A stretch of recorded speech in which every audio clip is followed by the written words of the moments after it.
The team that once sat atop the conference is now closer to the play-in tournament than they are the top of the West. Over that span, they've been outscored, out-rebounded, and at times outworked. But as a team that prides themselves on their ability to defend, the Tigers say matching up against the best player in the nation is the perfect way to cap off a historic season. Well, they say defense wins championships, but in today's national championship game, that was not the case. The LSU Tigers putting up a title game record, 102 points, on their way to their first natty in school history. Derek Carr calling the Saints' offensive playmakers explosive during his opening press conference, adding that those weapons, along with the creativity of offensive coordinator Pete Carmichael, are one of the main reasons that he traded in the black and silver for the black and gold.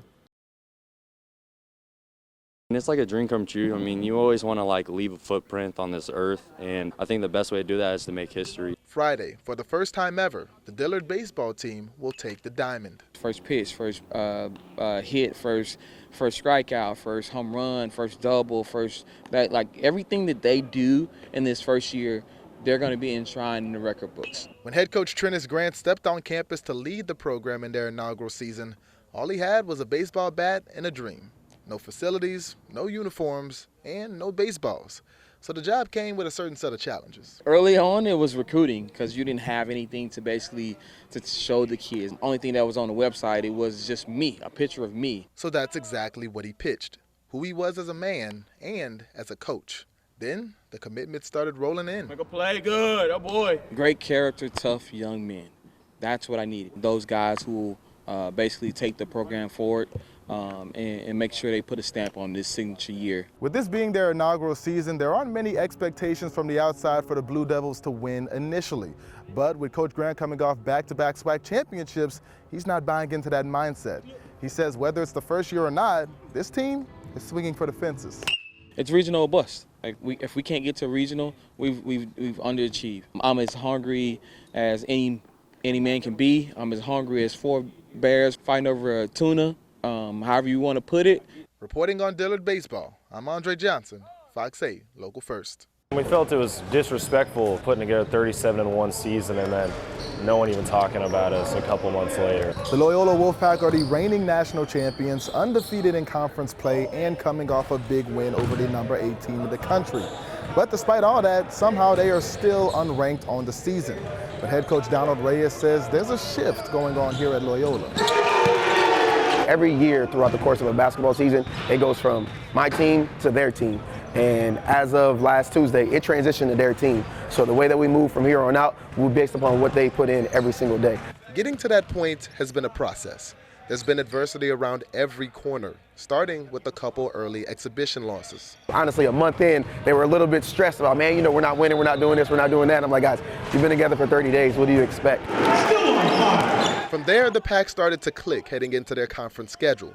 But it seemed like every win came down to the last possession, with an average margin of victory of just over 5 points a game.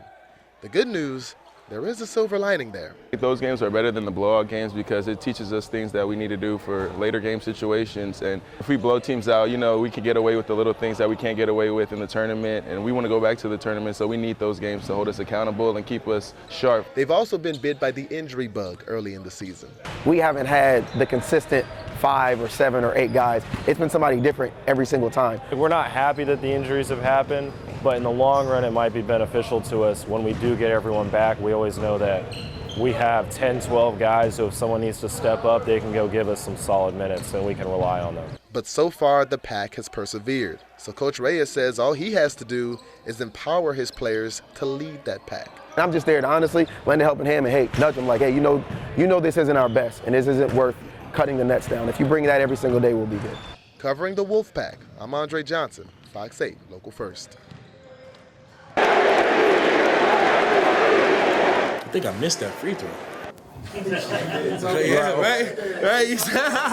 It was one of those, oh Lord, I gotta make this next one. From being in street clothes when these two teams matched up in the playoffs to getting MVP chance here in the Smoothie King Center, Zion Williamson has come a long way over the last 6 months. He says all that love is an example of one of the first pieces of advice he got upon coming to New Orleans. Drew Brees told me when I first met him, if you love the city, it's gonna love you right back. And it's a true statement.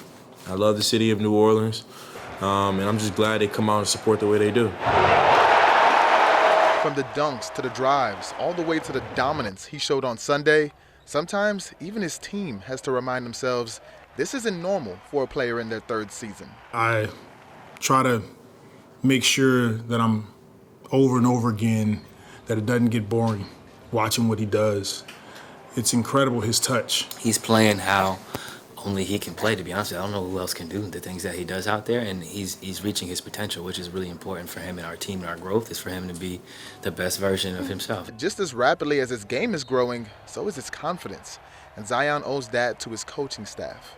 They're always in my ear telling me, don't be shy, just be who you are.